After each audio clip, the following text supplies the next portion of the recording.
Check it out, basketball fans. With 19 sport clips across the state, there's one right near you. Look sharp, Louisiana, and get the MVP experience. Precision cut, shampoo, even throw on that hot steam towel. Step in today, leaving feeling like a champ. Sport Clips Haircuts. It's a game changer. Elevate Next is where New Orleans athletes level up. We offer skills training, leagues, and camps designed to build confidence, sharpen fundamentals, and help your child stand out on the court. Our professional coaches focus on real development, discipline, technique, and the mindset to thrive. If your athlete is ready for the next level, this is the place.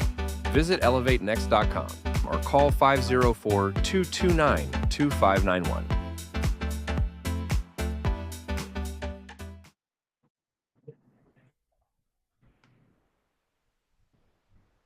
Cajun Graphics. Turn your idea into Cajun Graphics. Turn your ideas into eye-catching designs with Cajun Graphics. From custom t-shirts, team gear to business signs and vehicle wraps. We do it all Louisiana style. Fast, clean, and built to last. Cajun Graphics, where local pride meets bold design. We talk about it all the time, guys. If you've ever been to one of our events, you've seen the signage. Any of the signage that you see at our events is from Cajun Graphics. So if you're looking for something like that, some vehicle wraps, t-shirt designs, whatever you name it, they're going to claim it, man. Reach out to Jason over at Cajun Graphics, 225-333-8830. New Orleans parents, Coach Sky's back in the gym. We're having a welcome back Coach Sky special. That's 4 group classes for under $50. Those classes will focus on skill development, focus on discipline, and also enhancing confidence. But this special won't last long, 10 days. 10 days is all you got. 4 classes for $50. If you're interested, please call us, text us, email us, or go to our website. We look forward to seeing you in the gym real soon. Excuse me. I love sports. But sometimes, like when a t-shirt cannon hits me square in the nachos, I wonder, is Sport Clips better than sports? Because sports plus a hot steam towel beats sports plus hot exploding cheese. I like your shirt. Thanks. It was free. Sport Clips. It's a game changer.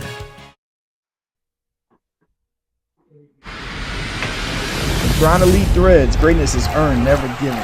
Outfit your team today with football, basketball, baseball, softball uniforms. Plus school basketball apparel such as hoodie, practice jerseys, custom bags. Join the community where passion meets performance. Visit grindfp.com or call Justin at 337-660-9300 to order now. Looking to take your party to the next level? Big Easy Inflatables has you covered.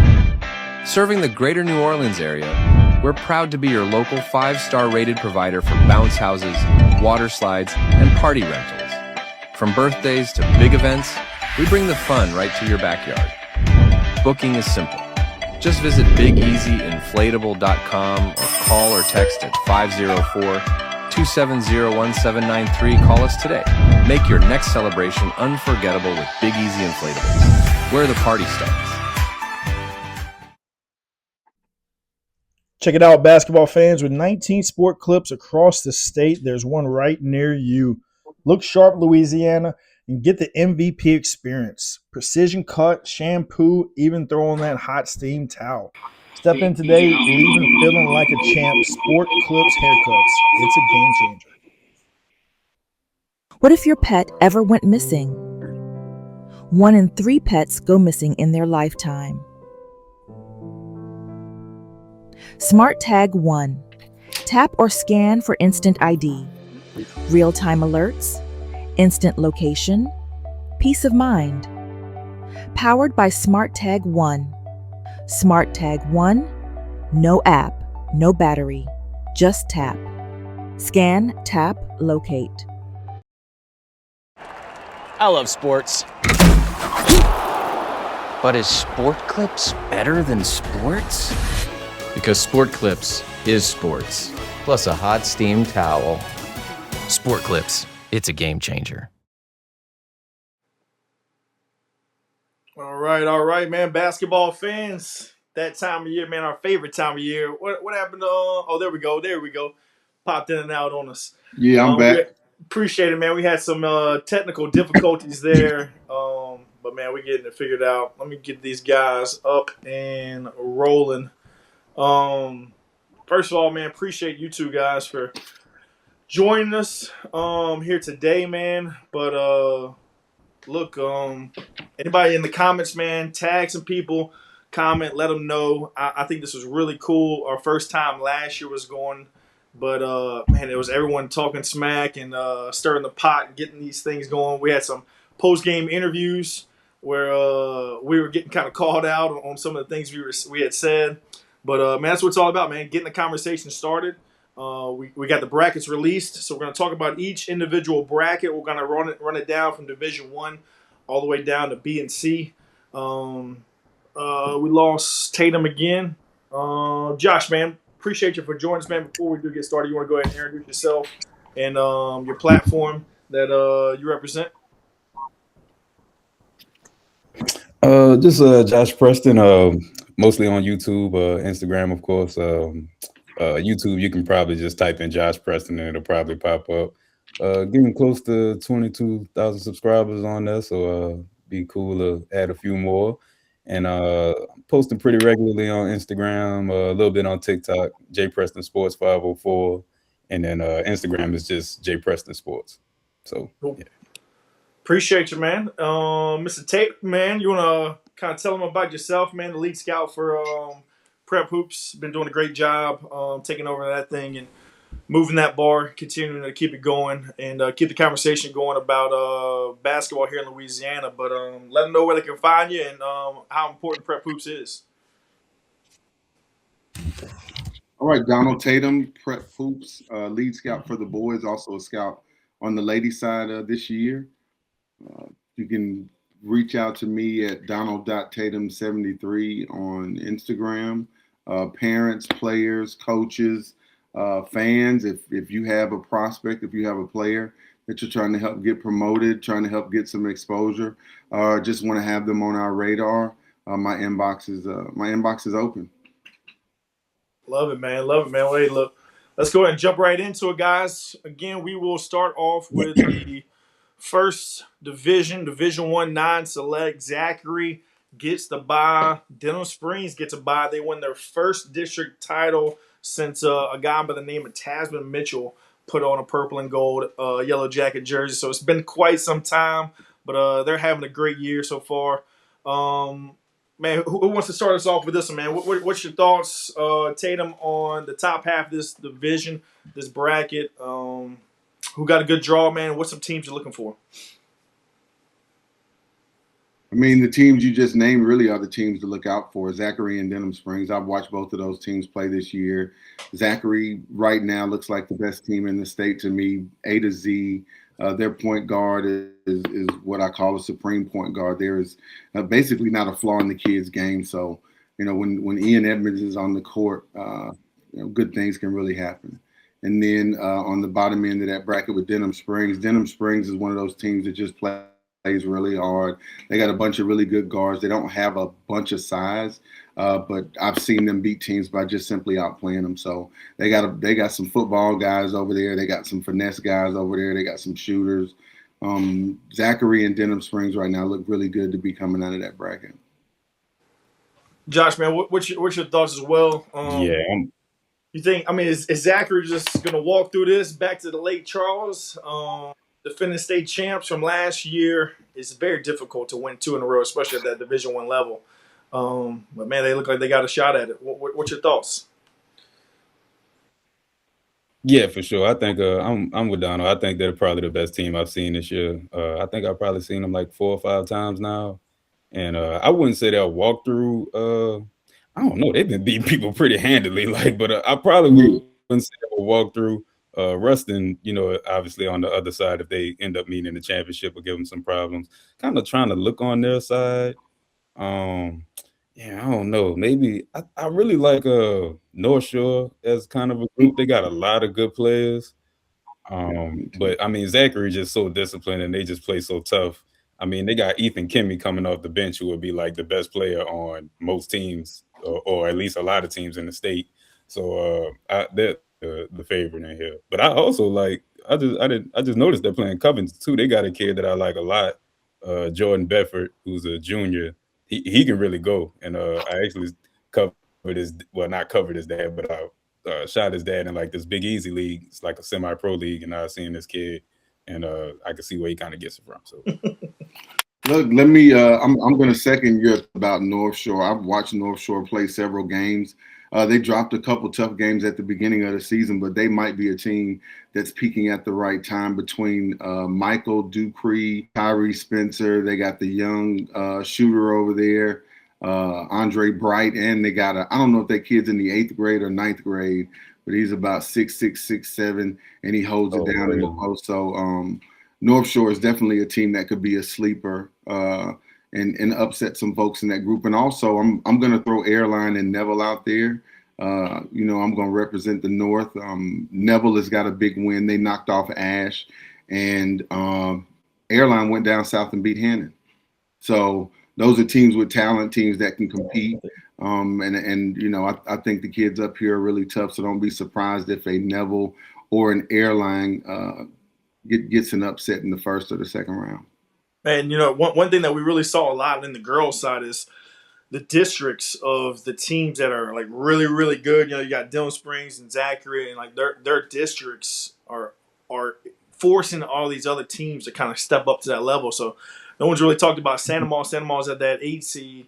Now, they did get smacked by Dillon Springs, but, playing that level of competition, playing playoff-style basketball, quarterfinal-style basketball in that, last round of district, last week of the season, as definitely something to keep an eye on. I think a lot of these teams will be battle tested for the speed of play, but man, it looks like we got a lot of the same names: the Zacharys, Denhams. You got. We'll flip on down to the bottom side of the bracket, but again, you got a lot of the same names. Natchitoches Central and Zachary played each other in the semifinals last year. We'll go ahead and jump down to the bottom half. Again, guys, comment below, man. Tag anybody, let them know we're live. We really appreciate any feedback that you guys got as well. That kind of helps us continue to grow, and we'll be doing this each round of the playoffs. So the more information you guys can share with us, the better the broadcast will be. But Josh, we'll start off with you here. Again, Natchitoches Central made it to the top 28 last year, and Final Four, whatever it is we want to call it. And you got Ruston there at the bottom, been a premier team across the state regardless of classification. Can anybody kind of compete with these two guys, and or who is some of your dark horses? Yeah, Ruston I just kind of seen from afar. Natchitoches I haven't really laid any eyes on. Probably the team I'm most familiar with, or the couple of Slidell and actually South Lafourche. I saw South Lafourche once. They don't.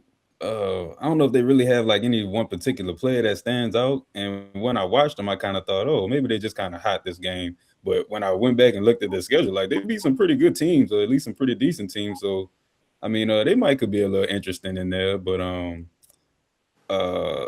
Slidell, other team I've seen a little bit of, and they're kind of deep. I do kind of liking them to North Shore, but I kind of like North Shore maybe a touch better. They're both really close in seeding. So I guess it kind of makes sense, but they're another interesting team that might can make some noise up down there. I don't know how much you want to. I think. Yes. But before you get started, I don't know how much y'all want to stir the pot. But if you don't talk about Sulphur was pretty heated last year whenever we crystal balled him and talked about the other team, and they came out and smacked him in the mouth, and they had not lost a basketball game since December 28th. So they're going on a few months of a win streak. Where can you tell me where Sulphur is at? Is that even in Louisiana? Oh man, I don't know if it is or not, but we got some people in the comments that are definitely going to be clipping this one and might be playing at the team group text before the end of the night. But go ahead, man, dig yourself the hole if you want to. Go ahead. Look, so I've watched. I've got a chance to get my eyes on Natchitoches Central, and of course, I live in Ruston, so I'm going to represent the boys from Ruston until somebody can knock them off. But right now, today, if I was scared of anybody in this bracket, it would have to be Natchitoches Central. Natchitoches Central is a lot like Denham Springs, and Ruston and Natchitoches Central, they have a history. So it seems like every time we feel like we've got an opportunity, it's always Natchitoches Central that's right there to break our hearts. But between Harold Remo, Jadale Demery, and the other guys that they have on that team, they're just tough. They play hard. They're a very disciplined team. And once they're locked in, it's just, I mean, once they get on your back, it's hard to get them off. So, I could see Ruston and Natchitoches Central being in a dogfight. Central BR is a team I got the opportunity to watch at the beginning of the season. Jace Conrad is one of my favorite basketball players to watch play. So, if you've got a kid out there that can light it up like him, anything can happen once you get into the playoffs, especially. Some of the other teams, including Sulphur, I haven't got the opportunity to watch. So, hey, look, if you guys are out there balling and y'all knock off one of these teams, I'm here for all of it. I just want to see some good basketball. And who else is that at the bottom of the bracket? Parkway. Parkway is a team. They've dropped a couple games recently, but they've got really good guards over there. They play really hard. They can mess around and upset somebody in the first round also. Yeah, I'm just going on record. So you got my respect. I don't know if you got these gentlemen's respect just yet, but not losing a basketball game. I don't believe it until I see it. So if y'all got kids out there, y'all hit my inbox, send me highlights, videos, huddle film. I want to see the kids from Sulphur. I can only get out and see so many kids play per season. So Sulphur, if you've got kids, Donald.Tatum73, spam my inbox with highlights and names and everything of those players. I'm a scout and I'm looking to highlight our players. And if a coach reaches out to me, if y'all have got a kid over there that deserves an opportunity, I'd love to say there's a great kid at Sulphur. So I haven't seen you guys yet, and I'll just say I don't believe it until I see it. So if y'all don't fill up my inbox, then I won't believe it. I will go out and say this. As you get to this level of basketball, the 5A level, Division I, whatever it is you want to call it, you tend to see the top teams make it year in, year out. And that's like 1 through 4. It is so hard to go on the road in these environments where you got the whole school, thousands of people, packed house. It's very, very difficult to go on the road and win these games. With that being said, of the 4 teams that are the 4 highest seed, in y'all's opinion, who would you put on upset alert out of those 4 teams? And that is Zachary, Denham, Natchitoches Central, and Ruston. It's tough to win on the road. And like we said, we saw last year all 4 teams did win. But of those 4, you got to pick one. You got to give me one. Which one y'all got?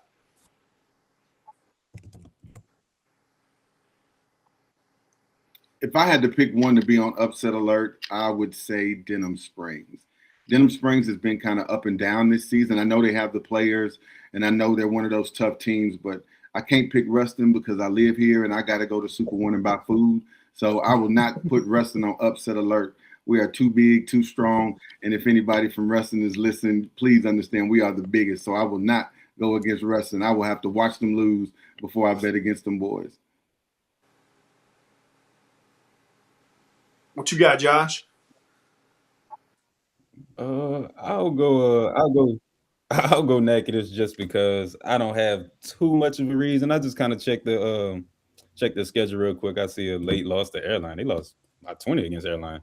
So I guess maybe that goes to Donna with your point. Maybe they can make some noise in that upper half of the bracket. But yeah, I'll just throw out Natchitoches. I think they had some players that were out on that loss to Airline. Okay, they had played a couple games in a row and had a couple of players that really weren't feeling well. So that might have played a little bit into it. Just like I said before about Airline. Airline is a tough team. They went down south, and shout out to Mr. Dantzler. They went down south and they beat Hannon. And like to that point too, like Natchitoches Central does have to. Natchitoches Central does have to hold off Central BR team that made to the top 28 in the state championship game actually last year. So that's again a team that's battle tested. If anybody could go on the road, you could see a Central. And I don't know, man. Apparently, Sulphur has no chance at Ruston in the quarterfinals. But we'll see here in about a week from today, man. The phone call, your phone might be blowing up. You already released your email box. You might have to shut it down, man. You might have to shut it down if Sulphur wins that one. Man, again, guys, we appreciate all the comments, man. Comment any thoughts you got in there, and we appreciate it. We're going to continue to move along. Division I select John Curtis. Man, I really like that squad. They just continue to get better, and you got a lot of the Catholic League schools there. It's kind of right there in Josh's wheelhouse. I think it was kind of like this time last year. Basketball in New Orleans, the greater area, was solid, but I feel like they've kind of taken another step, if not 2 steps up. Josh, man, what's your thoughts here on the Division I select and boys basketball as a whole here in New Orleans? Yeah, man. I posted about it not I don't know, maybe like a couple weeks ago, but I just feel like the basketball has been really good in the city, just in the city and bad, like just in the surrounding area. Like it just feels like anybody can get beat, on any night. And I think a lot of these teams are pretty good. I mean, obviously Curtis has a bunch of guys. They go probably 6, 7, 8, 9 deep. And early in the year, it kind of seemed like it might be tough for everybody to kind of find a role and like find a niche, and everybody working on the same accord. But they really got that figured out. Like they look like they have great chemistry now. They just have to be the favorite, in Division I. They beat St. Aug twice. They beat Hannon. They beat pretty much everybody. They only lost to Jesuit, and I'm forgetting the other team they lost to right now. Who was it?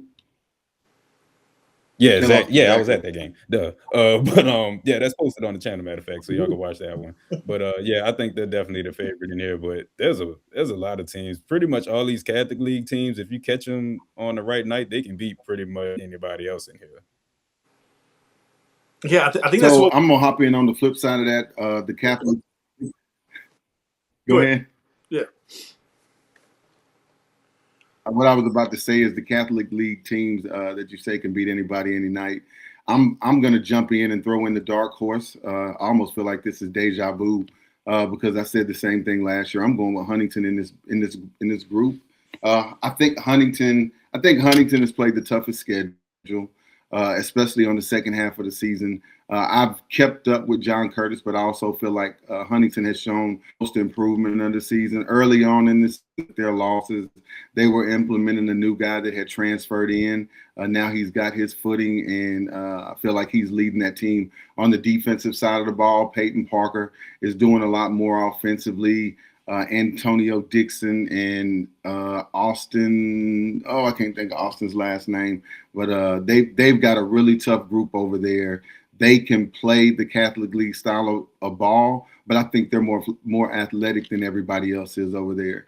So Huntington has always been on the cusp. They've made it down south a few times, but I think with this group of guys, the senior leadership they have, the star power that they have in that 2027 group, and Jaden McDonald and JD over there leading those boys on defense, I think they're going to be a problem for this whole group. So I think upset alert. I think the North is going to take this one. Give me Huntington from top to bottom out of this division.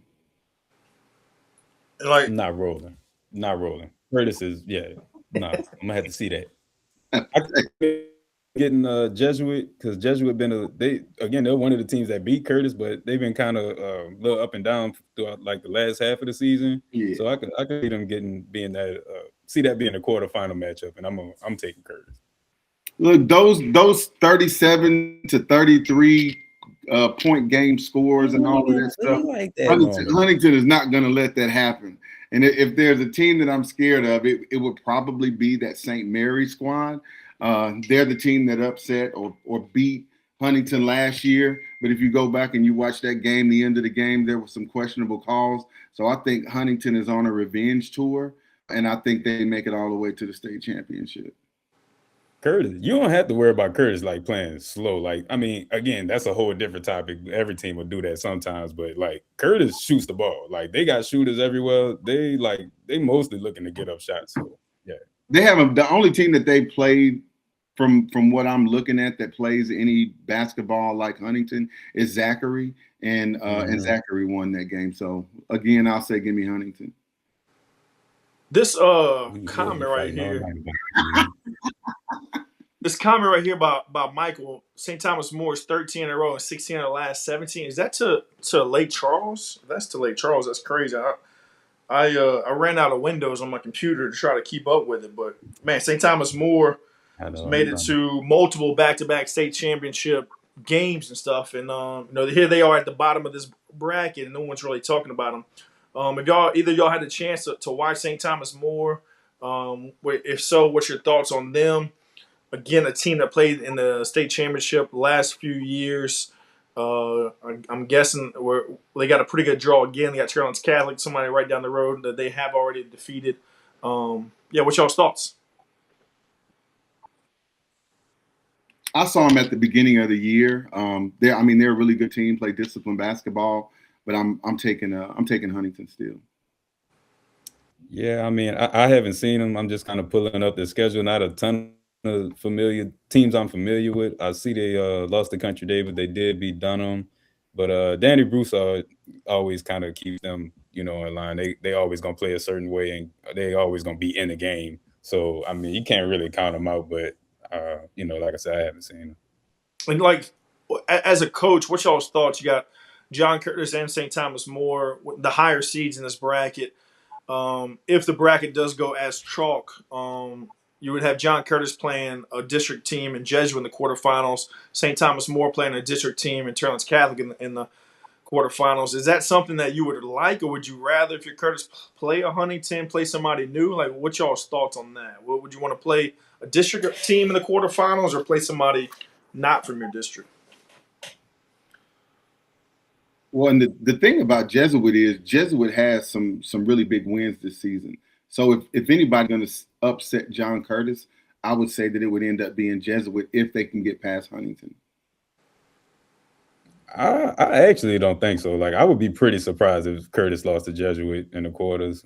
Like I said, they beat them. They gave them their first loss, I won't say, but it was in a tournament. I'm pretty sure Curtis had everybody that game. Curtis was missing one of the main players against Zachary, but I would be pretty surprised if they lost to Jesuit in the quarters. That'll be a hell of an environment, though. I think I know where Josh Preston will be at for sure. next Friday. John Curtis versus Jesuit. Somewhere's on the baseline with like 20 other people around him, man. Yeah. Curtis and St. Aug was packed. Y'all should watch that one if y'all haven't seen it. For sure. I second that, man. Curtis and St. Aug was slam packed, like Josh said, man. That's on this channel as well. We're gonna move it down to the bottom half. You got the defending state champs and the biggest and the baddest of Ash at the bottom of the bracket. What's y'all's thoughts here? Joshman, do you see a chance where somebody like a Brother Martin at a 10 seed could maybe make a run? Again, playing in the Catholic League, I think they are battle tested. That's something that I kind of caught there. What's your thoughts? Yeah, definitely. Brother Martin, I would almost say Rummel, but Rummel's going to have to play St. Aug, and that's going to be a tough one. St. Aug handled that one pretty easy last time. They beat them by like 15, 20. And St. Aug just so well coached. And I have to say, Aaron Miles, I almost say quarterback, but point guard, 2027. No, I mean, he's one of those kids, if he was like 6'3", he might be like a top 150 kid in the country. Like, he had a 26, 28 last game they played against who they play? Oh, Kennedy, who's got another really good point guard, Malik Lonzo, but we'll get to him. But I back to Brother Martin, I do think they can make a run. It'll be tough with Alexandria just because they don't have anybody that can deal with Tyshawn if he gets going. They don't really have a ton of size. Almost none of our teams have a ton of size. So that's really the impediment to all the teams down here. But I can see Brother Martin getting to the quarters. So I think out of this bracket, I've got the opportunity to see. I've watched Tioga. Tioga is really good. Tioga has size. They have really good guards over there. They got a young guard over there that can shoot the peel off the ball. So I like Tioga. I actually like Tioga coming out of that bracket, and then Alexandria. So Alexandria is actually going to be my pick. Yeah, Ash is going to be my pick to come out of the whole deal. I don't think anybody over there has anybody that can deal with Tyshawn. And not only deal with Tyshawn, Jarvell Bordelon has actually been the biggest problem on the team for coaches to figure out. So while everybody is trying to figure out how to stop Tyshawn, Jarvell Bordelon is putting together an all-state season. So I think St. Aug, Archbishop Rummel, I don't think that those teams have the size to handle an Ash in a game. Again, like, but what's your thoughts on whenever you get to like that bigger stage, a bigger court? I guess maybe that plays a little bit of impact. Like you said, it's gonna be so hard to go into Ash playing in that environment versus in Burton, where maybe we saw it last year where St. Aug can pick up, full court man to man, can kind of stretch the game out a little bit more. What y'all's thoughts on that? Like, is there anybody that can go into Ash and win at Ash? Man, I mean, I think that's gonna be really tough. What y'all's thoughts on that? I don't think so. I don't see it. I think one of the best teams that I've watched this season was Peabody, and Peabody went to Ash and lost. I don't see anybody going into Ash and beating them. But if anybody could do it, it would be Tioga. But I mean, those kind of crosstown rivals. But if I had to pick a team, I would go ahead and stick with Ash. Ash is a complete team. And another kid I left out. I left out their point guard. So they have a true point guard over there that is not really concerned with scoring, but he's really efficient and he feeds the guys that can he feeds the guys and puts them in places for them to do what they do best. They got two good shooters, a great post player, and a slasher. So I really like Ash coming out of that group. Yeah, I would still go with Ash too. Like I mentioned, Brother Mom, but they're still fairly young. They got a lot of juniors. I think we have a huge 2027 class, just probably it sounds across the state. But I know just from teams I've covered, like a bunch of kids are coming back.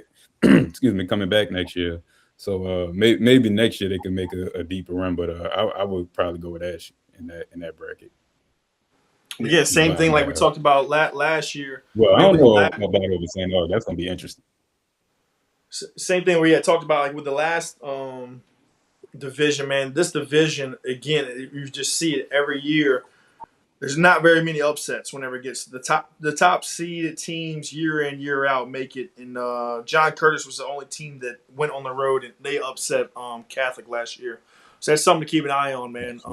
These teams that get these top four seeds, home court advantage is freaking huge in these bigger schools. And it's going to be hostile environments. It's going to be a great crowd on hand. In order to go on the road and beat one of these top four teams, you're going to have to really bring it. But, guys, we're going to jump down to Division II non-select. The Wasserman Invitational, or so we've called it on the girls' side. Tatum, man, what's your thoughts here on this draw? And then you got the Big B at the bottom, man. I know you're a Bossier fan. What's your thoughts on this draw here? So, look, everybody knows I'm a big Bossier fan, and right now the way everything is set up, it looks like Bossier should be running in the Franklin Parish in the semis, and then on the top of that bracket, I got the opportunity to watch Opelousas. So I actually think I like Opelousas. If there's going to be an upset in the top of that bracket, I think Opelousas have the opportunity to make some noise over there. But I think if they end up running into Wasserman, I think Wasserman is going to be able to take care of them. Opelousas lost one of their best players to an injury, and I think they'll be spirited for the first couple of rounds. But once they get to the semis, I don't think they'll be able to get past Wasserman. And then back to Bossier. I mean, nothing bigger than the B. I love Franklin Parish. They're one of the biggest teams that I've seen play this year. But I just don't think they're going to have enough to be able to deal with Bossier. And that's a rematch of the state championship. Yeah, I will go with it. What Wasserman and Bossier. Yeah. Yeah, I would probably be going chalk here too. I've probably only seen a couple of these teams in this bracket, so What what about your thoughts on what I've been watching, man, with Bozier and Watson both, man? Scheduling tough, man. Like I guess whenever you're a team that is trying to keep up with a Watson, to keep up with a Bozier, it's like these guys are going out playing anybody, everybody, especially early in the season, man. I see those two guys in everyone else's gyms, scouting games as well. Um, well, again, like we talked about the Zacharys and the teams that are raising the bar. Like, what y'all's thoughts on that? Just Wasserman and Bozier as a program in itself. Like we said, they're not ducking anybody, going out and playing everybody. So that's one of the things about some of these teams that I talk about. Huntington has been all over the state, pretty much playing everybody that they can. So I saw somebody post that they lost to Bozier by 20, but they also beat Bozier. So these are top teams in the state. They're playing against each other, constantly challenging each other. Huntington spent time down south playing some of the top teams down there earlier in the season. Bozier spent some time playing some of the top teams in the season. They've also made a couple of trips down south. I actually watched them play against Preston a couple of weeks ago. Franklin Parish has played a really tough schedule. So these teams that that I'm kind of leaning on, thinking that they can make some noise. These are the teams that have played the tougher schedules, and really played the tougher teams. These guys are running around looking for the smoke, and they're trying to get touched. Some of the teams that I look at, I really just don't know if they're battle tested. So I wouldn't bet anything on a team that I'm not 100% sure is battle tested. The dudes at the top of this division, man, they're setting the bar high, with being battle tested. We'll move on down to the bottom half. You got Brewery at the 3 seed, Northwest at the 2 seed. Man, I saw Northwest this year in the JSC event, man. They got some people that can go, and they got a guard that's long, lanky, can create off the bounce, can really fill it up when he gets going. What's some teams on this side of the bracket that you guys like? I think all whatever this is, 14 teams on this side of the bracket are just fired up and licking their chops that they don't have Bozier or Wasson on this side. I think everybody on this side of the bracket loves their draw. That's just me putting it out there. But what's y'all's thoughts on this side of the bracket? So I really like. So I've watched Northwest. I actually went and spent a couple of days at Northwest watching them play basketball. So Cortland Young is the point guard out there. He just picked up an offer. Marquez Davis is the lanky guard that you were talking about. He's actually put on some weight. He's looking like a next level basketball player. And they've got, are they seniors? No, Cortland is a senior and Marquez is a junior. And they've got another. They've got another kid that plays in the post that does a lot of the dirty work over there. So Northwest is a team that could upset this whole division and break my heart and take out a team like Bozier or a Wiseman. So nobody should sleep on that team. But if I had to pick a sleeper out of this group, I'm going with the Monroe favorite, Sterlington. Cooper Nelson is one of the best players in the state. He's scored almost 3,000 points. I mean, his stats are absolutely ridiculous and crazy. And I think the last 3 years he's been playing in one of the toughest districts in the state.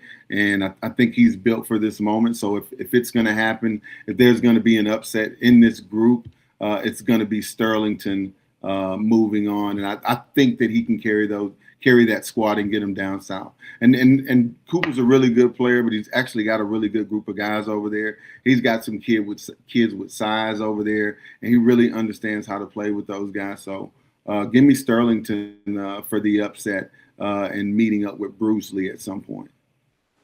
And Bruley's made it to back-to-back. The only.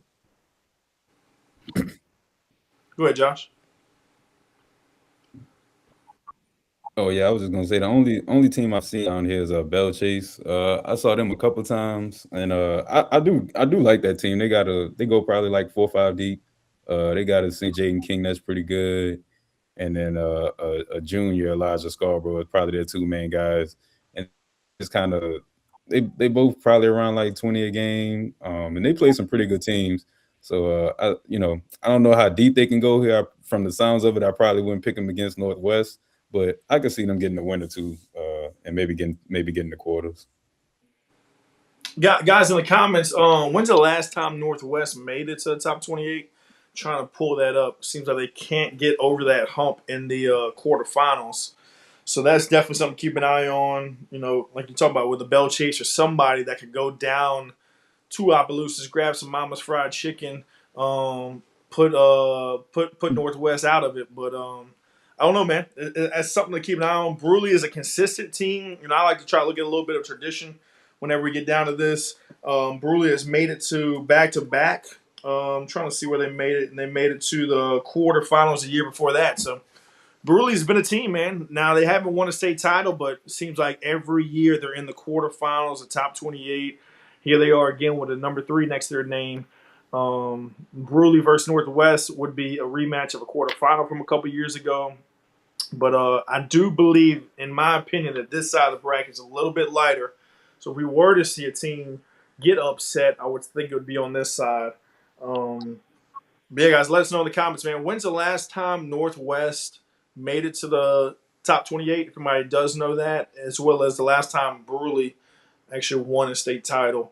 We're going to go ahead and move it on along. Next up, man, the Madison Prep Invitational. Coach Jeff Jones, the guy's pretty good at coaching basketball, if you ask me. We will be nominating him for the John Wooden Coach of the Year Award, National Coach of the Year Award. He's done a pretty good job over there with the Chargers. Man, that's an interesting matchup, Madison Prep versus Hannon. I know Tatum can't wait to talk about that one. Madison Prep is similar to what it's called, Taxes with Uncle Sam. Every year they come around, every year they make it to the top 28. What's your thoughts here, man? What you see on this side? Well, I mean, just looking at this bracket, this might be the toughest bracket that I've looked at.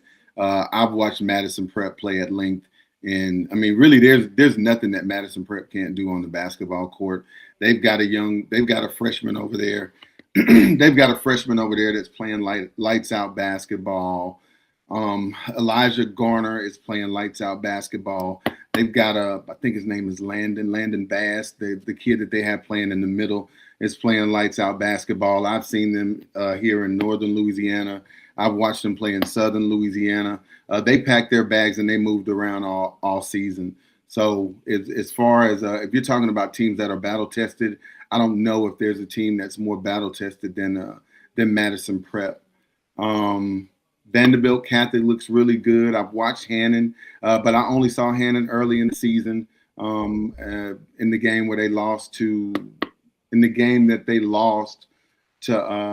Airline, and also that was the same weekend that they lost to Zachary. So I see Archbishop Hannon. I don't know if they've got enough to get past Madison Prep. They don't have the big man that they had last year to kind of carry him through. There goes Mr. Dan. Look. Yeah. I was wondering if you saw that. Look, but I will say this about Hannon. I've said this 2 or 3 times before, is even though I'm not picking Hannon is a really tough team. I think they can beat anybody on any given day. But if I had to make a bet, I'm going to take Madison Prep coming out of that bracket. And then moving down, Lake Charles College Prep. Lake Charles College Prep is probably one of the most athletic teams in the state. I saw them down south and I watched them up north. So Lake Charles College Prep is actually a team that can pop anybody. And right now, I don't know if you guys remember Javon Vital from last year that was at Hamilton Christian, that led that Hamilton Christian group to that state championship. So he's on that roster now, holding down that point guard position. And I like the way the kid plays ball. I love his leadership style. And with him, Evan Burns, I can't think of the other kids' names, but I think down there on that side of the bracket, I think Lake Charles College Prep is probably the most dangerous team on that side of the bracket. I'll tell you what, there's a lot of talent in this bracket, man. There's a lot of talent as far as coaches. There's a lot of talent as far as players, seniors, juniors, freshmen, everywhere. Like this bracket is freaking loaded. Josh, man, what's your thoughts here on this part of the bracket? As far as the top half, yeah, Madison Prep is, they're definitely the favorite here. And I really like Hannon. Jay Dantzler, the point guard, it's a sophomore. I think he's probably their best guy. Cornelius Wood is a junior. He can really like if he gets hot. I think he had like 5 threes against St. Aug. And the second time they played, those two actually played 3 times. I know they were sick of each other, but like I said, I really like both of those teams. Madison Prep. I think Madison Prep added a kid like mid-season. Did any not like cheating, but like then they get an injury kid back or something like that. But anyway, they're really interesting. And then the point guard you mentioned, TJ Baloo. I'm not sure how you pronounce his last name, but he's a player too. He's gonna be real good. And he's still a freshman. And you already mentioned Elijah. He's gonna be there, night in and night out. So Yeah. And even like when you look at the bottom of that bracket, that Booker T has one of the top players in the state on their squad. Parkview Baptist has the number 2 player in the class of 2028. One of the kids that's going to be a top 2029 player. Kobe Evans, Caden Irwin, Nas Bell is at Booker T. Like, I mean, Rock Cow, you got the 6'10", 6'11 kid that's at St. Michael. Livingston is at St. Michael. Like, there's so much talent in that group that, I mean, this literally looks like the toughest bracket that I've looked at so far. Sure. We got a couple more Sulphur people coming in late. Mr. Tatum is still trying to find out where Sulphur High School is located. So if anybody in the comments can let us know, you may have to go back a couple divisions, but we already broadcasted Sulphur. He gave them no respect, said they got no chance of making it, man, no chance. That was him. Oh man, man. Then we we went to the wrong side. Let's see, my bad. Then we go down to the bottom half, but before we get into the dang, am I on the wrong one? Dang, where's Peabody at? Did I copy the wrong part? Supposed to be Peabody at the bottom. Dang, I might have put Northwest on there twice. Shoot.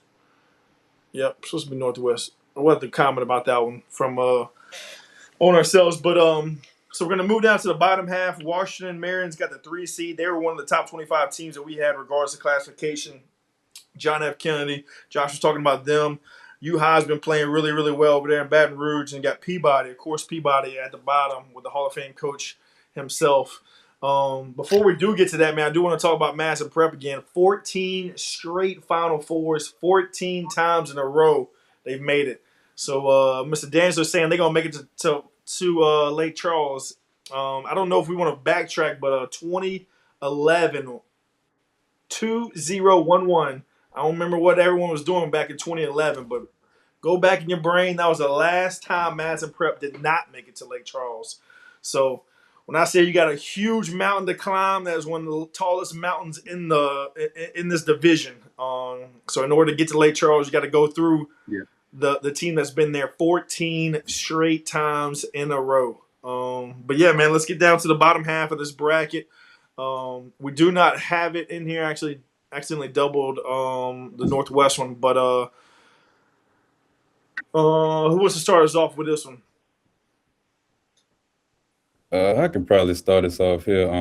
We've been mentioning Madison Prep, but last year the team that beat them was Shaw, and they're back, but they are a little bit different this year. They don't have Kobe Butler, who's at Jackson State, playing pretty good minutes as a freshman. But Shaw does still have who I think is probably he might be like a top 5 kid, like regardless of class, and Tristan Akeem. He's a 2027 kid. He's like 6'7", 6'8", but like he's just incredibly skilled. I mean, I think he's gonna play Division I probably straight out of high school. Like and that's really tough to do these days. But I think he's that level of player. He missed a bunch of time. Like he got hurt the first game of the year at Madison Prep. Matter of fact, I was at that game too, so you can watch that one. Christian Clare went insane. Christian Clare had 35, 36, something crazy like that. And they still lost that game, but he was like a one-man show. And Shaw is going to be really interesting. They did lose Alan Shaw, who was the other point guard. He broke his ankle against Zachary. I was also at that game, so you can watch that one too. But they're going to be they got Kennedy in the next round. That's going to be a real tough game. Douglas, I've seen a good bit of Douglas. I don't think Shaw have too much trouble just because Douglas is kind of still finding their way. But I think Shaw and Kennedy is going to be a battle. That game is going to be it's going to be hard to beat that one that night.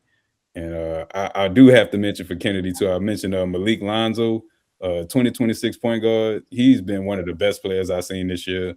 I mean, he showed us the load for them. I'm not entirely, but like as a ball handler, he's it. He'll play like the whole game.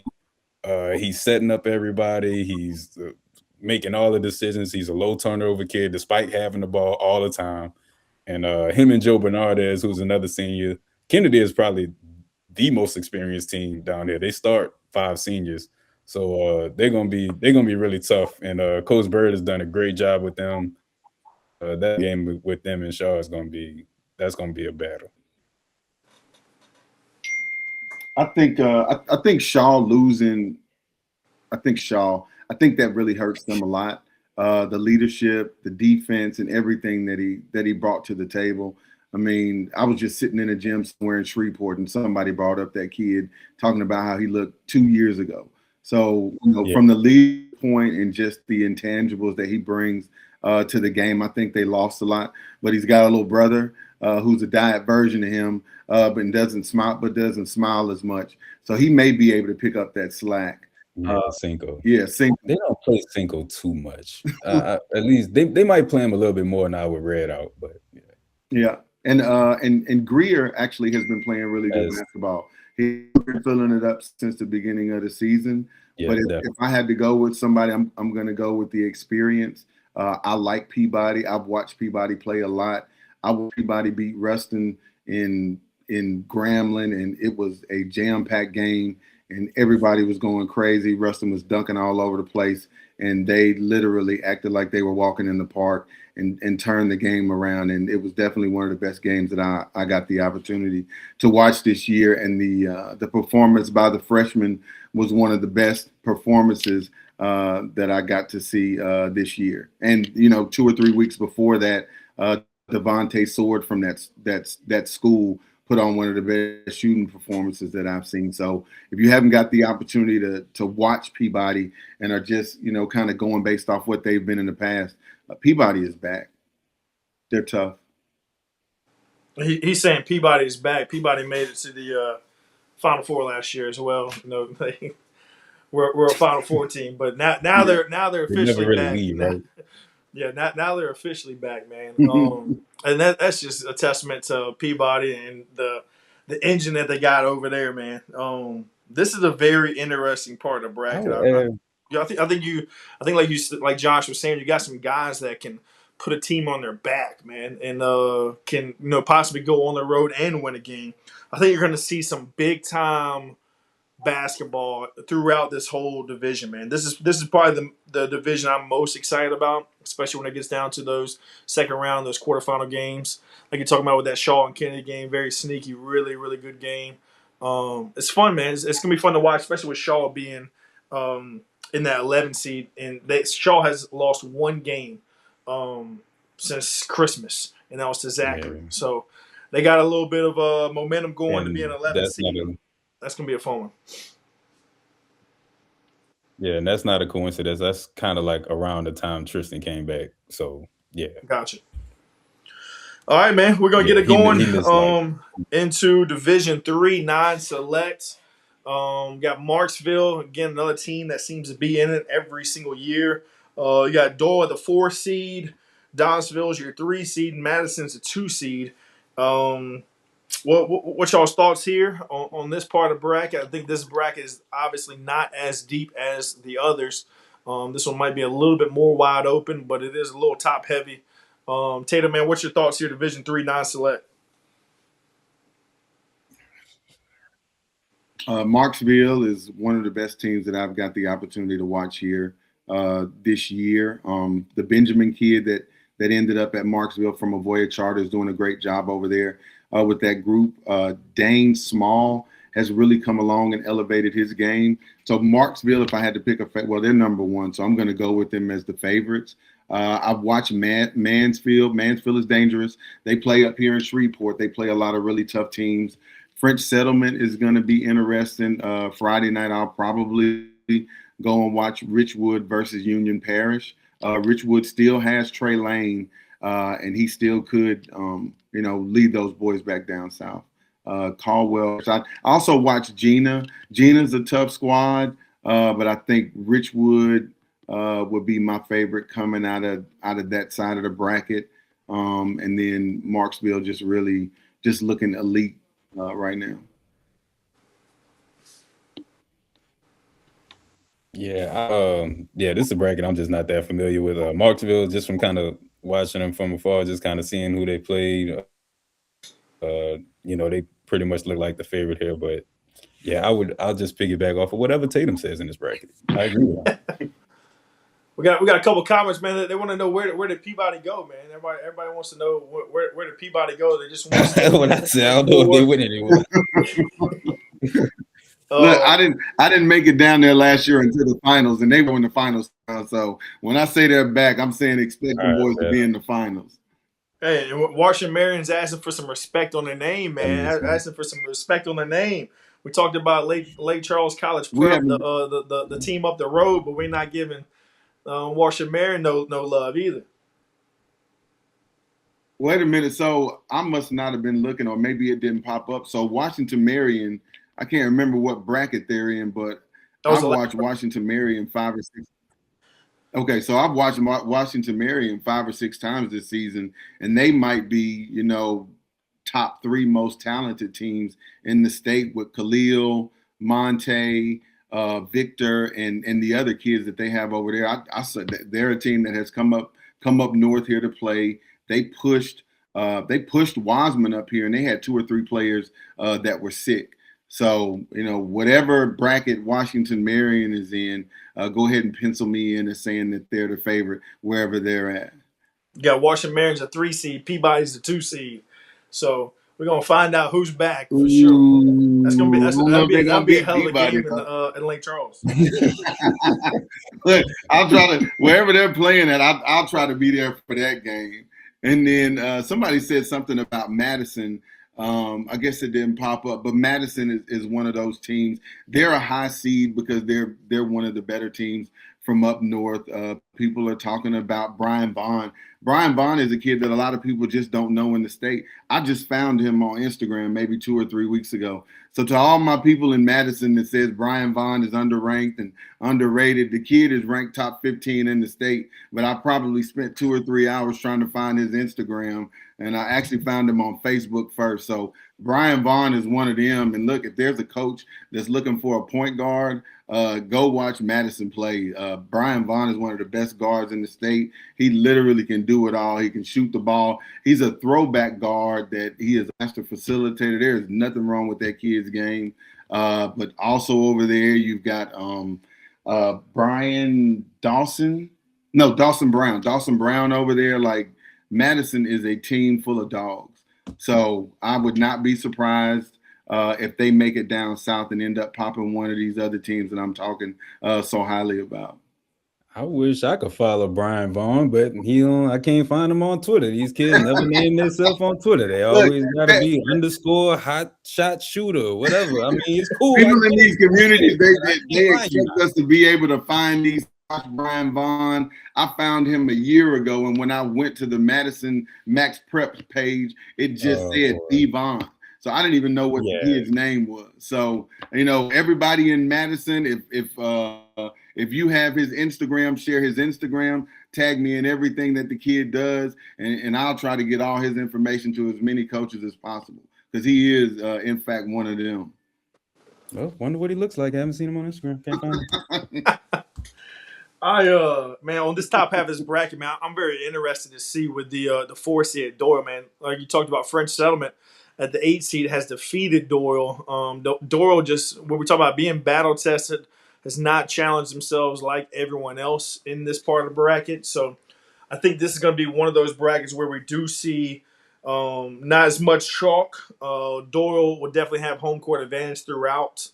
But, man, I think if I'm on that part of the bracket, I'm excited just with an opportunity. Like you said, that bottom part of the bracket, you could even see your defending state champion, Richwood, at that 12 seed, possibly make a run with a little bit of experience that they had. So definitely something to keep an eye on. Keep an eye on the Rams, man. They got a very, very good draw despite being a 12 seed.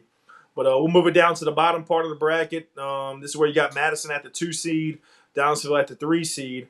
Tatum, man, you talked a lot about Madison, man. You like their draw here, or what's some other teams? We had some people commenting about Red River earlier having a good draw. What's your thoughts on this part of the bracket? So Port Allen is a team. Look, I've got the opportunity to watch Port Allen. Port Allen is a tough squad. So if Port Allen comes out of that first round, I'll probably make the trip to go watch them play against Madison. Another team people are talking about, Red River. Red River is one of the toughest teams that I've watched play that I've watched play this year. I watched them play Natchitoches Central and push Natchitoches Central to the last 2 or 3 minutes of the game. They played Ruston Tough about a week ago. I've watched them play in Shreveport. They've just got a bunch of tough kids over there at Red River. Red River is, probably a smaller division version of Denham Springs and Natchitoches Central. And when kids play that hard and leave it all out there on the court like that, I mean, they can beat anybody when they get the opportunity.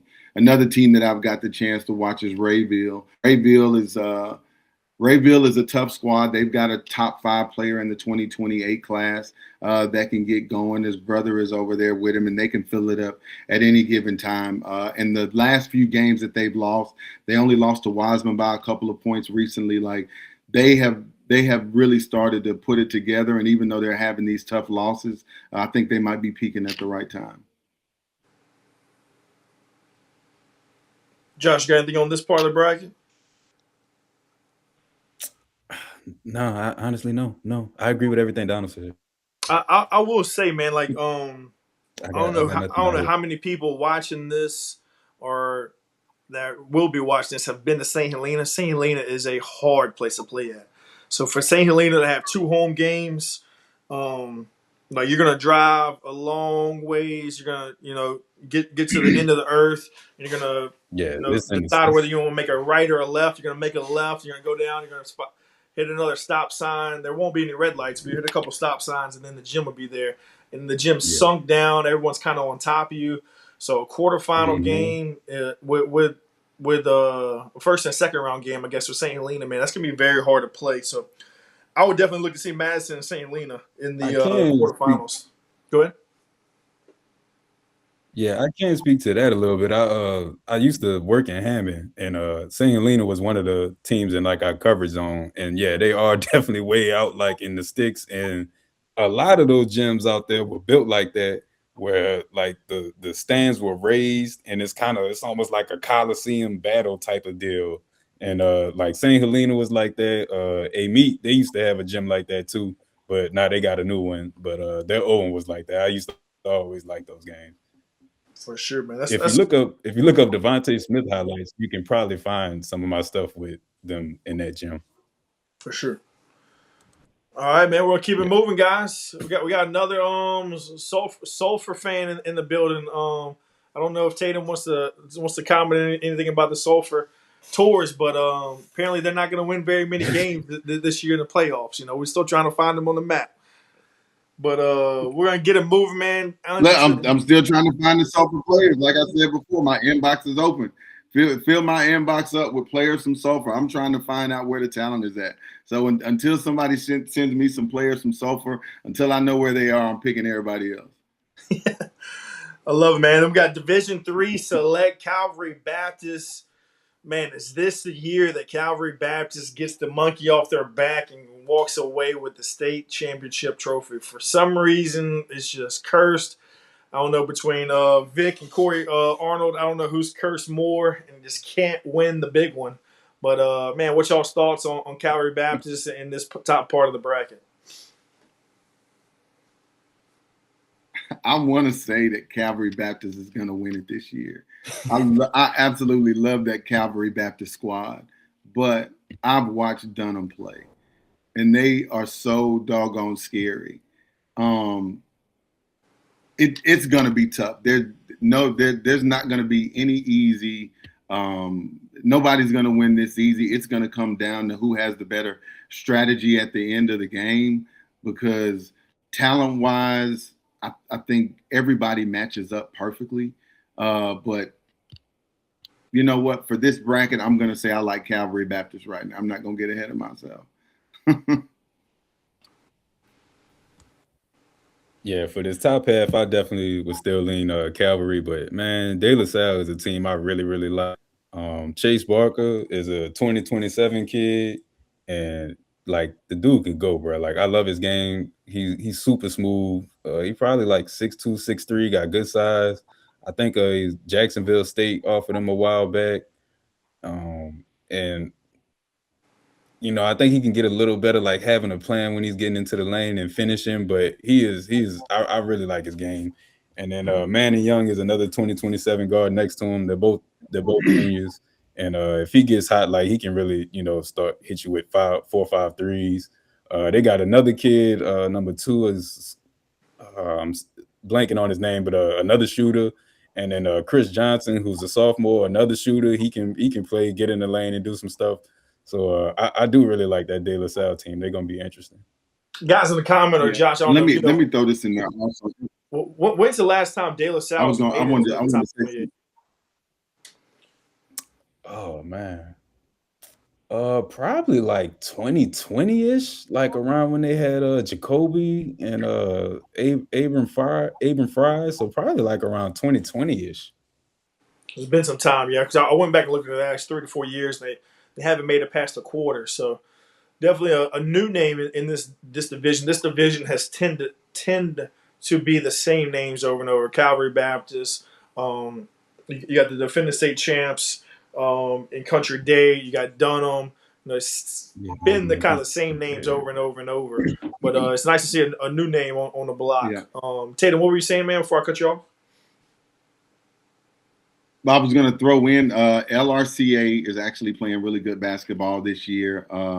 Xavier Baker, I think his name is to watch over there. X is having a really, really good season. And then looking at that 12 spot, Lafayette Christian jumps out. Christian Bernard, who just committed to ULL, is doing a great job leading that group of kids over there. So, I mean, this is another tough bracket. They've got a bunch of tough, spunky teams over there. I'll definitely be tuned in for these games, but I'm definitely looking forward to seeing if LRCA and Lafayette Christian could get the opportunity to play each other. That'd be a rematch, a game that teams are one exit away. So that would be definitely really fun for second round matchup. And then whoever does come out of that, especially if it's LRCA and De La Salle, you have fresh new blood coming out of that in the quarterfinals, man. That's definitely an interesting part of the bracket. Definitely something to keep an eye on. I really like. I think all those teams are really excited with their draw. Like I said, LCA has beat LRCA, so they definitely got to love their draw. Get another opportunity to win a game in the second round. LRCA is a 5 seed. Playing if they do win that, then they could get De La Salle and the team that hasn't made it to the top 28 in quite some time. So definitely that part of the bracket is really, really fun to keep an eye on. We'll move it down to the bottom part. You got your defending state champs, Metairie Country Day. You got St. Louis Catholic. They're versatile as well.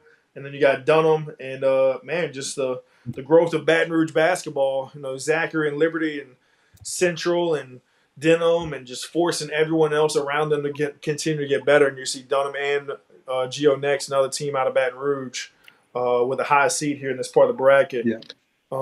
Tatum, man, what's your thoughts on this part of the bracket? So I really like Metairie Park Country Day. I've watched several of their games via Josh's platform. Shout out to you, Josh. Thank you for posting those games. Herman Dyson is one of my favorite players to watch just because of his basketball IQ and the intensity and the intelligence that he brings to the game. Any coach that reaches out to me that's looking for a kid, I always tell them to check out Herman Dyson. If you get the opportunity to watch him play, it won't take you long to figure out, why Country Day continues to win. I really like St. Louis Catholic. They've got a 2028 kid over there that I really think is going to be special. Draylon O'Key, I think. Draylon O'Key. So I think O'Key is going to be special. You know, he has all of the tools, but he kind of also has the intangibles. You know, I like to watch a kid in uniform after he makes a shot, turn around and flex to the crowd and all of that stuff. He's an energy kid. And on top of that, they've got twin brothers over there that can shoot the ball really well. So I wouldn't be surprised if St. Louis Catholic made some noise over there. Geo Next Gen is a team I got to watch play in the summer. I think they've had a really, really good season. I haven't got the opportunity to watch them play more than once, but that's a team I'm pretty excited about watching play also. And then, like I mentioned before, Dunham. I have not seen Dunham play live, but it's big on television. So between Elijah Haven, and I can't think of the kid's name that plays next to him, and then AJ Olivier, I think, is the point guard. Yeah, AJ Olivier he's shooting the peel off the ball this year. So you've got three guys that are going to play some sport at the next level on the court, and they're high IQ kids. They're just, Dunham is just tough. So, yeah. For me, I guess just to kind of keep going with Dunham, I think the other kid you think about is Jarvis Washington, who's he's a senior. He's where is he committed? He's committed somewhere for football. I want to, not UL, but somewhere, a school like that. Like 6'5", 6'6". Yeah, he's like 6'5", 6'6". But really, you hit on it. I mean, Elijah Haven, we know him. You know, he's the 5-star quarterback. Pretty much gonna have his pick of where he wants to go. 2027 kid. He drives the ship, the engine, whatever you want to phrase it. But AJ Olivier, he really can get going. Like when they're one of two teams to beat St. Aug. I think 2 or 3 teams to beat St. Aug, and AJ Olivier was pretty much the main reason for one of them. He had like 7 threes.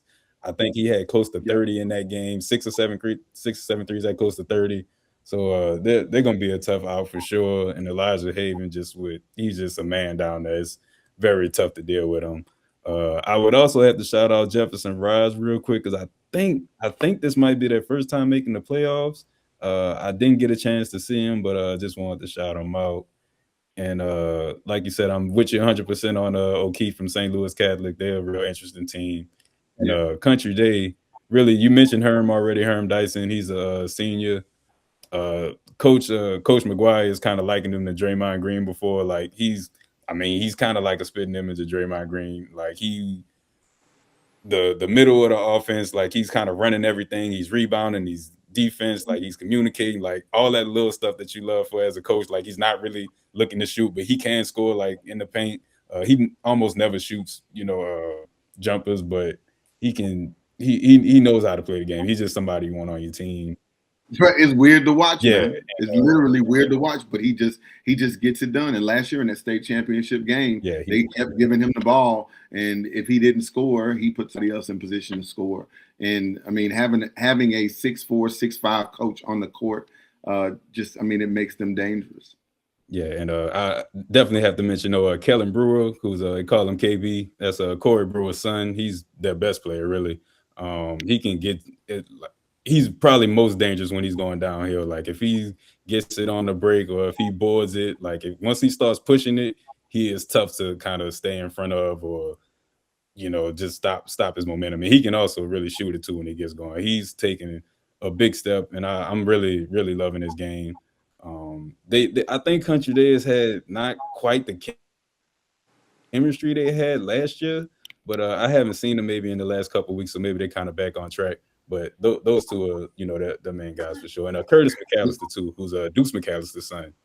He's a sophomore, and he's a good player too. So you got Rice Dolly over there, and they got Reese Dolly and Chase Knight is over there too. I mean, their chemistry issues that they have in it is probably got something to do with the fact that they have so much talent. So between Chase, Rice, McAllister, and the other guys, they got good problems.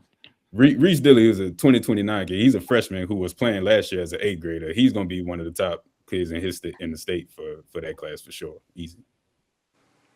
I know you guys talked about it with St. Louis Yeah. Catholic, man, but I just want to rally off the losses that they've had since Christmas, and this is the only losses that they've had. When we talk about strength of schedule, man, a lot of teams we've been talking about, they've lost to Lake Charles College Prep. They've lost to them twice.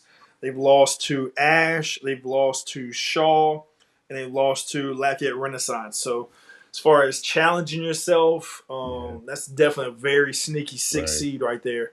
And looking at Country Day's schedule, not quite as battle tested this year, although they are the defending state champs. In order to be the man, you got to beat the man. But definitely keep an eye out on St. Louis Catholic, man. Being at that six seed, they are better than that six seed spot for sure. But yeah, man, they're saying no chance that the Boogeyman doesn't get it done this year, man. Boogeyman's going to get it done. Mr. TJ, man. Mr. TJ. I am inclined to.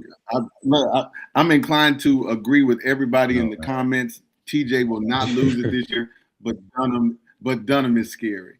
And look, you know what? Just for that Calvary Baptist group, I mean, Tyrone Jameson he's the lead guy for that team, but Jaden Hall is his one of his running mates, and his light is shining just as bright as TJ's right now. You got Robert Wright over there, Craig Davis. I mean, they're a stacked team over there. Jamarian, like that whole group, they've got a great group of guys. They've been playing together for years. They all feed off of each other. Like watching them play basketball it's one of the reasons why I like going to the gym. So, do I believe somebody's going to beat? Calvary Baptist? No, but I'm still scared of Dunham. Love it, man. We're going to move it along, guys. Again, appreciate everybody in the comments, man. Comment any thoughts, any feedback you got. Division 4 non-select. We got Faraday at the 1 seed, West St. Mary's at the 4, East Iberville at the 3, Lakeview at the 2. Someone in the comments had talked about East Iberville earlier and their strength of schedule. This is the 1A level basketball. So anytime these guys are competing against some of the biggest and the baddest, for those that don't know, 1A is just the same number of students as B. They just happen to have football. So this is some of the smallest schools in the state competing against some of the top and some of the bigger schools in the state. Top half of this bracket, man. You guys got any feedback on this? Again, once we get down to the bottom part of the bracket, get a little smaller classification, sometimes we do need to lean a little bit on the comments. But y'all got any feedback on the top half? I've watched Faraday play. I watched Faraday play Ruston. I watched Faraday play Peabody. I watched Faraday play 3 or 4 games this season. From a talent perspective, Faraday is one of the most talented teams in the state. They have everything that they need to win a state championship. I feel very comfortable saying that, their number 1 seeding is about as fair as it gets. I just don't know if there's a 1A team in the state that's going to be able to deal with the size. They've got a 6'6", 2027 kid, BB Terrell, Robert Traylor. Again, that junior class. Look, the junior class is crazy. So Faraday looks as good as any team that I've watched play basketball this year, regardless of class. And to think that there might be a 1A school out there that's going to be able to deal with 6'6", 6'5", 6'5", a pure pressure point guard. I'm gonna ride with Faraday from the beginning to the end on this one.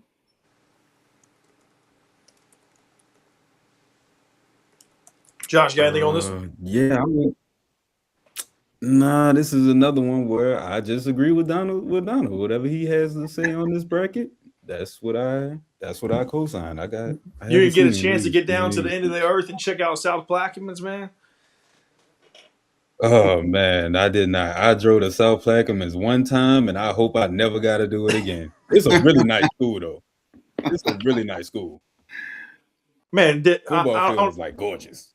I don't know if it hit y'all's radar, but a little off the topic. I posted that Plain Dealing had to drive to South Plaquemines, which was a 7-hour drive. They had to have the coach drove as well as a parent had their CDL. So they had to have 2 bus drivers. They left at 8 a.m. and the coach said they got back into his driveway. So he left his driveway at 7 a.m. to go to the gym. He got back into his driveway at 3:45 a.m. First round playoff game on the girls' side. What y'all's thoughts on that? Is it like it sometimes happens? Is that something we should probably look into?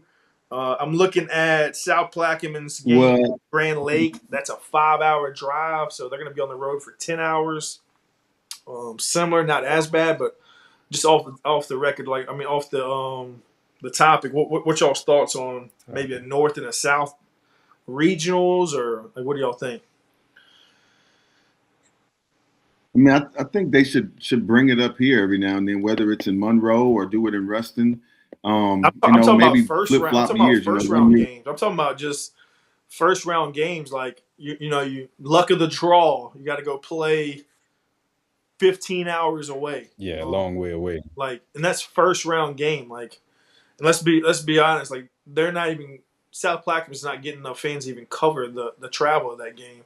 I'm not talking about the state championship. Like, you can travel as far away as you want for that, in my opinion, because that's a once in a lifetime opportunity. Yeah. But a first round playoff game, 15-hour round trip is crazy to me. Right. Stay the night. I think, I don't know. I think that's just tough luck of the draw type of thing, because if I'm the home team, like I'm loving that. Like, you got to come all the way, out here. I mean, I earn that, as the home team. Like, I earn the advantage to, maybe you got to come here. Maybe you coming from a long way away. I guess maybe if they were going to make a change, I could see, like, maybe if, like, a team seated, like, maybe one seed below you, maybe you could flip it if everybody agrees, and maybe the travel can shorten that way. Because I would, probably be not that likely that two teams that close would be that far away in the state. So, I mean, that's the only thing I could kind of think of. Yeah, like, Texas does regional, Mississippi does regional, Alabama does regional. Right. Everyone else kind of does regional. So I just thought it was an interesting conversation. Like, it makes sense for Texas, but like Mississippi, I guess they could have like us, where it's like 7 hours from the top to the bottom of the state. Yeah, top and bottom. Yeah, correct. Yeah. Right. And then with that, I guess since we're on a different topic, on Thursday they're going to vote on the one-time transfer rule at the LHSA. What's y'all's thoughts on the one-time transfer rule? A, will it pass? And B, would you be for it or against it? I hope it passes, and I'm all for it. I think it's in this area. I've seen players, if you are a player that may not have the goods to make it to play on a higher level team or a higher division team, and you have the opportunity to move and play somewhere else where you can earn minutes and have the opportunity to play, I don't think that a player should be penalized for it. I think kids should be able to go and play where they want to. I don't believe they should be able to jump every year, but a one-time move, especially for a player that may not be able to earn minutes at a school, maybe he didn't grow or, whatever. But I think kids should be allowed that one-time move. Yeah, I'm with Tatum. I think they should definitely have the one-time transfer, free of whatever penalties.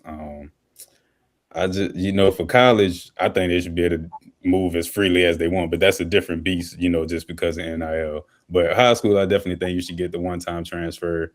I'm for parents, like, being able to choose what situation they want their kid in. Like, maybe they have there's a beef with a coach or whatever, whether it's justified or not. Like, that should be up to the parent and the kids. Yeah, man, we out of here. That's kind of how I feel about it. But I don't think it'll pass, because I don't think principals are gonna want to give players that type of freedom. Like, so I doubt it'll pass. And just for full transparency, this was voted on last year. This was LHSA put this up, because what's happening is there's so much paperwork, and there's so many people at the LHSA focus on going back and making sure this child was bullied, because you can skew the paperwork however you want now. Like, you can say I was bullied, you can say this happened, you can say I moved, you can put this mailbox here. I'm living with her, I'm living with them. parents are separated. Like there's so many Right. ways Yeah. around the rule Hmm. that let's just say is overwhelmed with the number of transfers and the paperwork. So this would eliminate 90% of all that paperwork. And then you would be able to really get into the details if someone were to transfer twice, and you'd really be able to dissect it. But the LHSA is for this. The principals voted it down last year. They are saying that it's possibly going to get voted down again. Then they're saying that legislation may even get involved into it. So this could get very, very sticky in the next. I know we're talking about the playoffs, but that vote is 48 hours from now. We'll know the verdict of that. So it could get very, very interesting. But yeah, man, something to keep an eye on. That'll be Yeah, Thursday. I would add too. Like I see, isn't it really up to the school, right, to report the player or whatever? Because I see, players transfer sometimes. Sometimes they're immediately eligible. Sometimes they're not. Like Yeah. So how it works is you get put into the it system. falls on the school to report it, right? Yeah, so how it works is you get put into the system with school A. If you transfer to school B, school A must release you. School B must accept you. If both those happen, it's green lit. There's no investigation at all. Now, if someone else from your district or someone else comes in and appeals it or asks for an investigation, that's when there's an investigation. But yeah, to your point, if it's green lit on both sides, if you leave on, I guess, quote unquote, good terms and you go in on good terms, it can be green lit and there's no investigation at all. Like the LHSA does not want to go around investigating thousands of transfers. They don't want to do that. Like no one should want to do that. That's too much freaking manpower and hours. So if the adults in the room Yeah, that's agree a headache. that this That kid is makes a good to headache. transfer, it goes through the system right away. There's nothing, and then it may come back and someone I else honestly comes feel back like and that. says. But Okay. we'll move it down to the bottom half of the bracket. We got Lakeview here at the 2 seed, East Iberville. We talked about it, man. I'm looking at their schedule, man. They definitely have played a very, very tough schedule for one of the smallest schools in the state. And Lake Arthur at the 6 seed, man. I like them as well. What y'all's thoughts, man? Y'all got any feedback on the bottom half of this bracket? The only team that I've watched, and you know what? Let me say this real quick. I missed out on Arcadia from that last group. So Arcadia is at the 4th spot. Arcadia is actually a team that can make it down south. They start an 8th grade kid that is having a lights out season, and they probably have the best big man in Division I basketball, Christopher Jackson. So with a savvy young guard and a dominant big man, don't be surprised if Arcadia makes another trip down south. They won a state championship a few years ago, so this might be the year for Arcadia to get another trip to the top 20, top 28. Something that I want to keep an eye on here in this part of the bracket. Lakeview and East Iberville played in the quarterfinals last year, where East Iberville went on the road, defeated Lakeview by 1 point. So they're on the same side of the bracket, possible rematch. Definitely the two toughest schedules from these two guys right here. Lakeview, as well, as played a tough schedule, man. That they've got some big time wins. That they've lost to Tioga, which was a tough one there. Competed with Ash, played against some of the top teams. I think they will definitely be battle tested. So something to keep an eye on, a rematch of that quarterfinal game. That was Another thing about that Lakeview group, I watched them play this past weekend in Coshada at Red River, and they were down by 14 to a really, really tough Pleasant Hill team.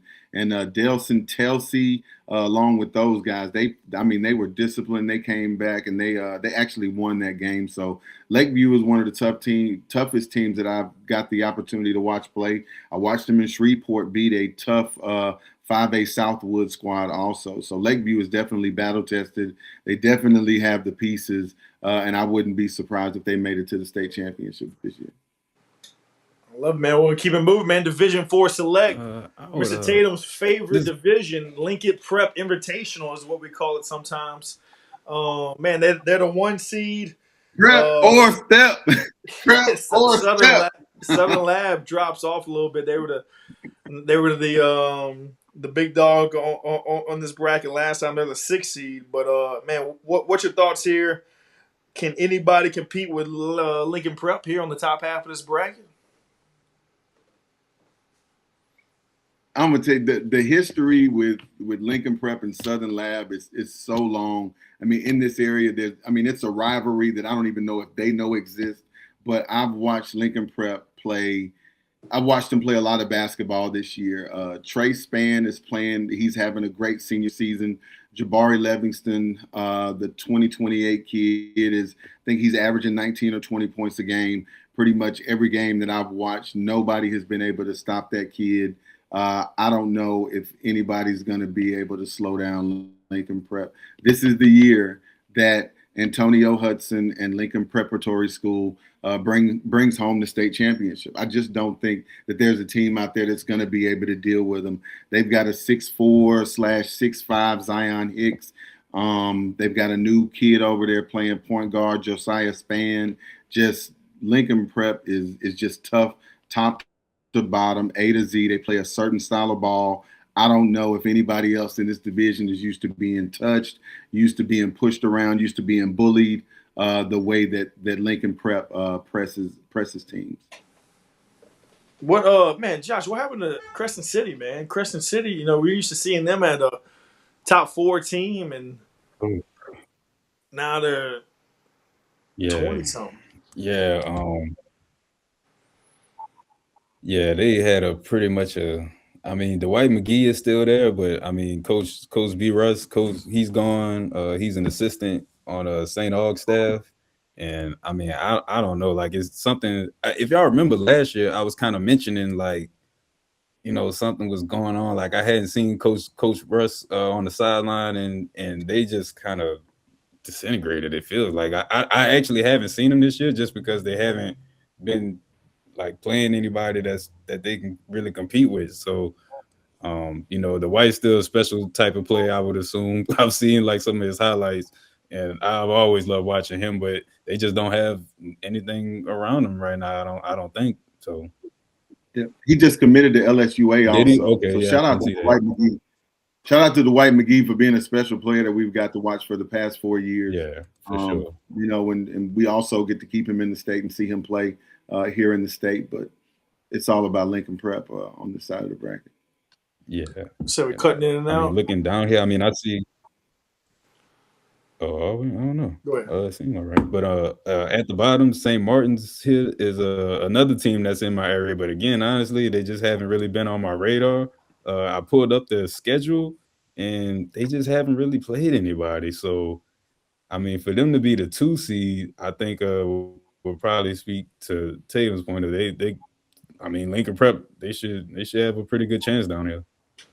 Man, it's just weird, man. This is a weird division. You got Crescent City and Hamilton Christian, 2 powerhouses in this division now, not even really being mentioned. So we talked about Southern Lab. Southern Lab dropped off a lot, man. They really lost a lot. They're 60. So this division's wide open as far as teams punching their ticket to the top 28. So lot to be, I guess, interested in, to see who's going to be the new names. Someone's got to fill that void. But Lincoln Prep definitely seems to be the team to beat here. You guys want to keep it moving, man? It looks like we kind of buffering a little bit. Guys, I apologize for that. We just got 2 more divisions. I don't want to mess with it, the connection, and us lose it. So you can always go back and watch it once it's done. It'll finish loading up. But we're going to get into the small classification, Class B. Man, Anacoco. Just something about that style of basketball over there. The small school basketball, man. The Anacoco, the Hicks, those style of basketball, man. And I think that was that Class B4. Yeah, Class B4 is just some really fun basketball, man. You got one red light and a whole bunch of basketball gyms. But have y'all had a chance to see any of the smaller classifications? So I'm familiar with Anacoco. Anacoco is I know they play a certain style of ball, but now they've got a big kid over there that I think is just going to carry them for the next 4 years. Landon Tinsley is his name, and so he holds down he holds down the middle, but he's got shooters over there with him. Ethan Pritchard, Cash Peak. I mean, they're deep for that division, but they can beat 4 and 5A teams because of the style of basketball that they play, but also the skill players that they have. Having a kid that's 6'4", 6'5", that can handle the ball, shoot the mid-range, hit the three-point shot, and play smart enough basketball to find his shooters, it's going to be tough for any team. It's going to be very tough for anybody to beat Anacoca. Josh, you got anything else to add to the? Yeah, another bracket. I'll just agree with Tatum. I know Anacoco and Zawali down there, they're in it every single year, so I probably expect to see them too. Simsboro is another team to watch. Simsboro is another team to watch. I watched them play a couple weeks against Doylean. They have a kid, Ahmad Smith. I think Ahmad had like 42 or 45 that game. He knocked down 8 3-pointers. He's one of the best 2028 kids that we have in that class, or in the 2028 class. So if Ahmad can get going and the other guys will follow him, they may make a deep run this year. But they lost one of their best players this year, so it's going to be tough for them. They don't really have a lot of size over there. So Anacoca, if I got to make a pick, I'm going to take Anacoca with the special freshmen, the seasoned shooters, and the smart basketball that they play over there. Man, you get down to that bottom half of the bracket, you see a familiar team like you talk about with Zawali, man. The Zawali, what was it? The Zawali Tamales, the Tamale Festival over there, or whatever it is they got, man. It's like they got that. The Zawali Tamales, man.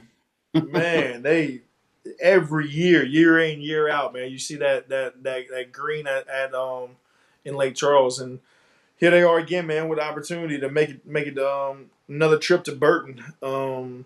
Anybody on the bottom half of the bracket, I guess outside of Zawali. Again, I do like once it gets to this part of the bracket, man, the same districts, Class B District 4, with the Anacoco's district. I think that's something that's you can kind of keep an eye on, seeing some districts make deep runs. Not only just Anacoco, but the whole district make deep runs.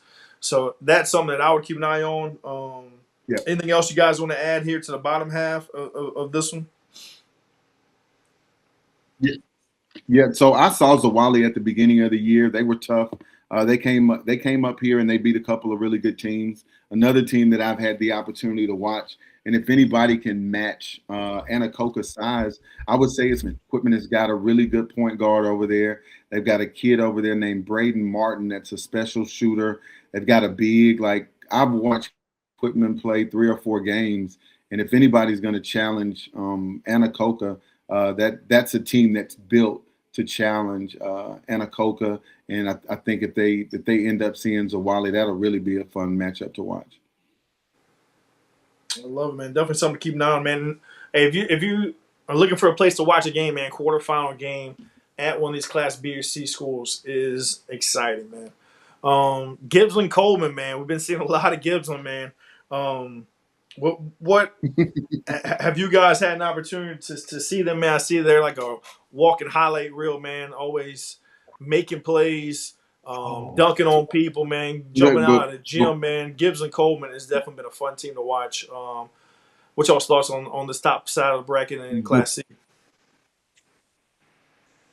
Before the season got started, I made a post that said Gibbsland Coleman is going to play for a state championship this year. They are tough. They just went to Shreveport and knocked off 5A Captain Shreve. They are as tough as it gets.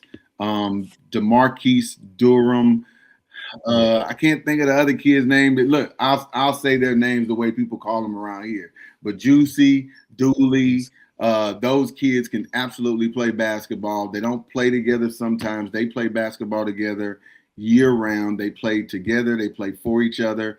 They're coached hard. They're coached fair. Like Gibbsland Coleman is the team. If I'm going to pick a team, I'm taking Gibb all the way. And if anybody from Gibb got a T-shirt or a sweatshirt for me, I'll wear it during the game because I believe in that group of kids. Yeah, Juicy, I actually was on the AAU team I traveled with in the summer, and he had a couple crazy dunks, in the AAU games, and he is not big. He's only like, I mean, he might be like 5'10", 5'11", but like he really get up there, and he has some power with him too. Yeah. So that he's the only one that I'm familiar with on the team, and just looking at their schedule, I mean, only 3 losses this year, and a couple to Parkway and Lincoln Prep, and they play Lincoln Prep close. So yeah, they look like they're probably going to be the favorite down here. Yeah, Gib is not ducking any smoke. Yeah. They are just a tough group of kids, and the Juicy, I think he right after the game, I had a couple coaches reach out to me about him, but I also know that he's picked up an offer. So shout out to Juicy, shout out to the Gibbsland community, and you guys go ahead and start booking your rooms, because I think Gibbsland is going to the state championship this year. Man, then we move down to the bottom part, man. You got Pleasant Hill, familiar name, at the 2 seed. Plainview made a good run last year, man. Won it. Obviously, they had a huge transfer that kind of helped carry that way. He's graduated, but Pleasant Hill, Plainview, what's your thoughts there, man? Do they have anything for Gibbsland Coleman? So I watched Pleasant Hill this weekend play against Lakeview. Pleasant Hill was up 14 points, and Lakeview came back and won that game. If anything can frustrate Gibbsland Coleman, I would say it would be the length of Pleasant Hill. Javante Ford over there is a top 10 player in the state. He's a special talent. There's pretty much nothing he can do nothing that he can't do on the court. So I'm looking forward to a matchup of Pleasant Hill and Gibbsland Coleman. Talent-wise, they can go player for player. I just want to see the game happen. But Pleasant Hill is just as special as Gibbsland Coleman is. They don't play like a Class C school, and they played Huntington just a few days ago and only lost that game by 5. So they play hard. They get up in you just like Lincoln Prep and Gibbsland Coleman does. So they're a battle-tested group of kids that could definitely challenge Gibbsland Coleman. Josh, got anything else on BC? No, I got nothing. I'm with Tatum. This is again some of the fun storylines for sure. So we're definitely interested, man. And as we continue to build, hopefully we get the connection to be a little stronger throughout the whole process. Looking like we kind of lost it these last 4 or 5 slides, but man, in the comments, man, the comments go a long ways. We really appreciate everybody for jumping on with us. These games will be played on Friday. Girls quarterfinal games are on Thursday. Get an opportunity to go out there and watch those. The girls state tournament starts next Tuesday. Boys first round playoff games are on Friday. So get out there, support these guys, man. Mr. Tatum, man. They do have some Thursday too. Go ahead. Yeah, I was just saying they do have some Thursday too, and I know Booker T is going up to, I forget who they're playing, but they play Wednesday. So yeah. Oh wow, they're playing Wednesday.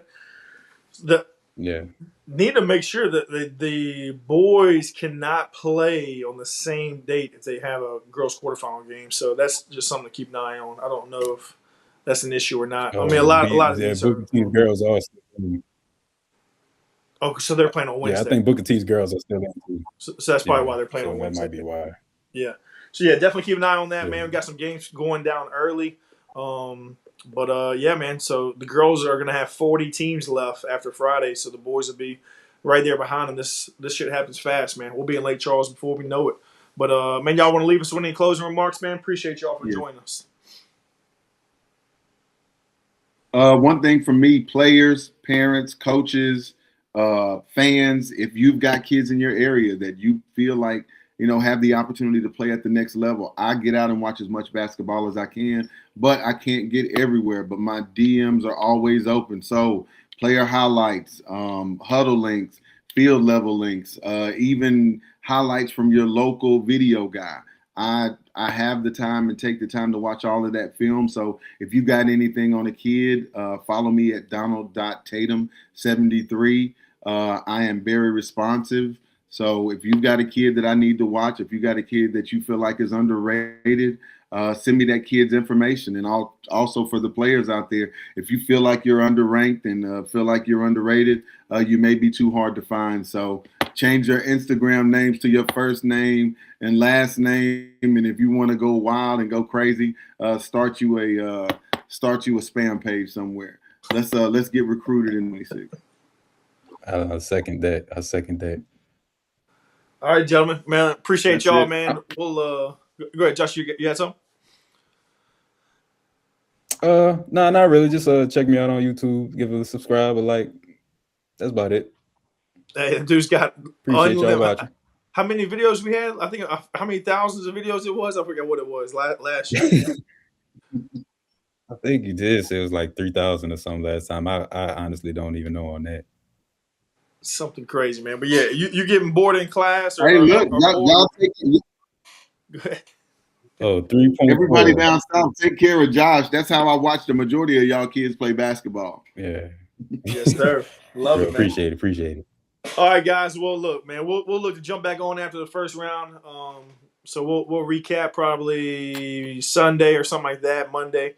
But man, good luck to everybody. Be safe on that road travel. I know we got a lot of 4 and 5 hour road trips, so safe travels, everybody. But until next time, man, appreciate y'all.